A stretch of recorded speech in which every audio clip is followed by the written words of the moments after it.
अस्सलाम वालेकुम। सबसे पहले मैं अभी आपको ये बताने वाला हूँ कि आप लोगों ने किस तरीके से मतलब कि 10 दिन का डाटा निकालना है। फॉर एग्जांपल 15 दिन का निकालना है। अभी मैं फ़िलहाल आपको वर्क दे रहा हूँ कि आपने 10 दिन का डाटा निकालना है। किस तरीके से?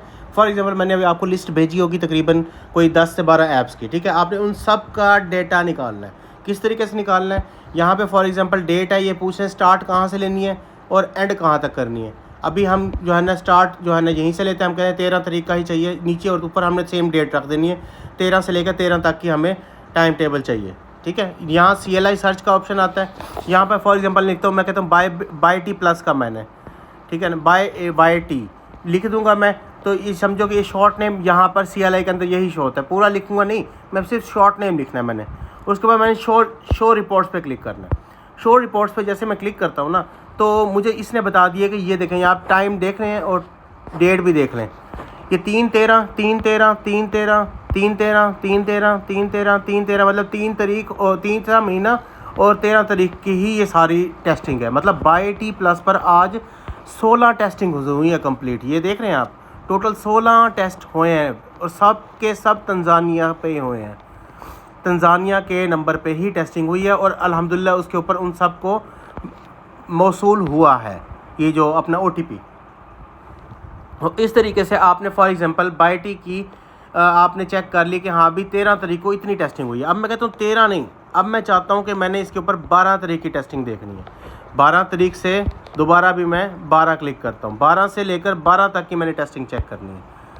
अब मैं 12 तारीख में जाता हूँ तो इसकी 3 टेस्टिंग हुई है, ओनली 3 टेस्टिंग, ठीक है। अब टाइम देखो, ये 10 बजे हुई है, फिर 9:53 पे हुई है, 8:06 पे हुई है। 3 टेस्टिंग हुई है 12 तारीख को, मतलब 12 तारीख को भी ये एक्टिव थी और इस टाइम पर एक्टिव थी, ठीक है। ये भी मैंने लिख लेना है। उसके बाद मैं कहता हूँ कि यार 12 के बाद अब मैं 11 का डाटा निकालना चाहता हूँ कि भाई अब 11 को वो ऐप कितना चली थी। मैंने नाम चेंज नहीं किया, वहाँ देख रही हैं आप बाय टी लिखा हुआ है। अब मैं शो रिपोर्ट्स पर जाता हूँ। अब मैंने देखा, ये देखें 11 टेस्टिंग हुई है किस तारीख को, 11 तारीख को। अब मैं कहता हूँ 11 के बाद अब मैं आता हूँ 10 पे, 10 पे कितनी हुई, ठीक है। इस तरीके से आपने टेस्टिंग चेक करनी कि यहाँ भी ये लॉन्ग टर्म तक चलने वाली ऐप है या नहीं है। अब देख लो 7 टेस्टिंग हुई आपकी इसके इस तारीख को भी। अब फिर आपने टाइम देखना है कि हाँ भी वहाँ पर जो है कितने बजे टेस्टिंग हुई थी, ये आज कितने बजे हुई है। इस तरीके से आपने इनका ऐप फाइंड करना है।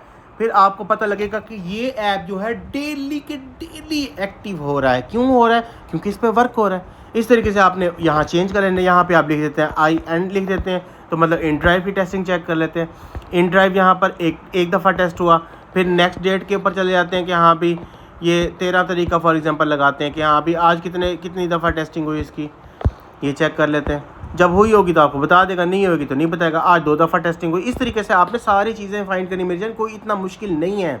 आप लोग सिर्फ और सिर्फ थोड़ा सा फोकस करें, इस पैनल को यूज़ करना सीखें। इसके अंदर बहुत चीज़ें आपके लिए पड़ी हुई हैं। आप नंबर के हिसाब से सर्च करते हो, आप रेंज के हिसाब से सर्च कर सकते हो, आप डेट के हिसाब से सर्च कर सकते हो, आप मंथ सेलेक्ट कर सकते हो, रेंज सेलेक्ट कर सकते हो, CLI सेलेक्ट कर सकते हो। जिस चीज़ को आप चाहो उस चीज़ को चेक कर सकते हो। आप इसके अंदर पंगे तो लो ना।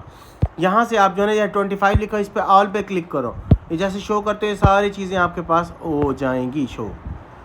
समझ रहे हो बात क्यों? बाकी किसी से समझ आए तो आप मुझे बता दीजिएगा। Thank you so much. अभी इस तरीके से आपने टेस्टिंग करनी है, ओके। समझ आ जाएगी आपकी बात कि ये आपका अभी समझे कि नेक्स्ट जो है सेकंड आपका जो वो है असाइनमेंट है वो ये है।